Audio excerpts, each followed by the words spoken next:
The final couple of days were spent getting everything ready, selecting all the appropriate things to wear, making sure I had everything set aside to go into my new floral American tourist luggage. After all, Beth needed her own luggage too.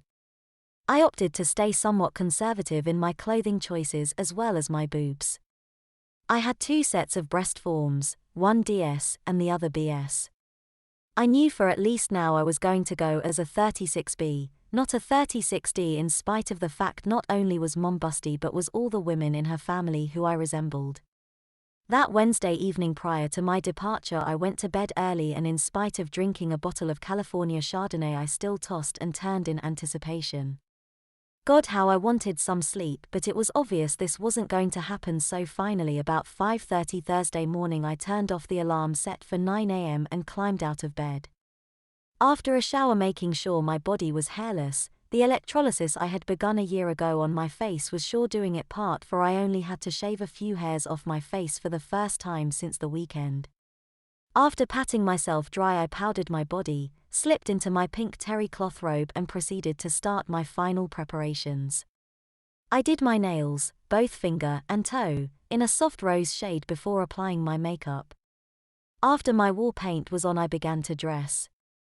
I knew I would be leaving probably 3ish, so I figured I would dress as a businesswoman on her way out, my favorite look. I put on the brown pinstriped skirt to the suit as well as the white silk blouse, leaving the matching jacket for later. Under all of this I was a typical 35-year-old woman, no slip because of the lined skirt, a white Playtex cross your heart bra, white lace camisole, and coffee-shaded sheer energy pantyhose, no panties though, so no VPL. I slid into the brown suede pumps and started to pack my luggage. Perhaps the only difference between myself and a GG were the breast forms nestled in the plain bra cups, my nude waist cincher and the padded panty girdle giving me those nice round hips one expected of a woman my age. As I packed I checked off the items on the list I had been putting together for the past week and a half.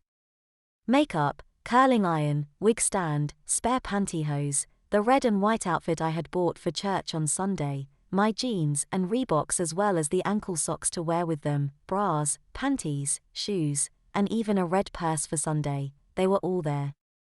I checked and double-checked before I loaded up my brown leather purse with everything a woman should have, made sure I had all of Beth's credit cards, my driver's license, and keys.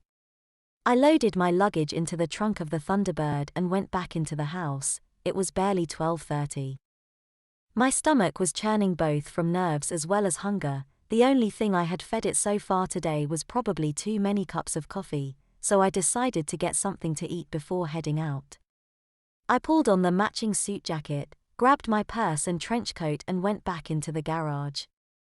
My hands were trembling as I hit the button on the transmitter to open the garage door. I started the car, pulled it into reverse, and backed out of the garage. As I backed down the driveway I closed the garage door and headed off.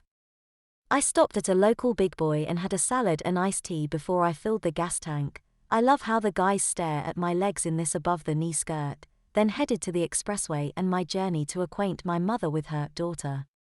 I took my time driving across the state, actually driving the speed limit, and enjoying the scenery and sunshine through the windows and the open moonroof. I also noticed as the truckers would take their time passing me and were admiring the scenery of my legs as my skirt had hiked up a bit. Yes, I loved every second of it and even waved and smiled at them.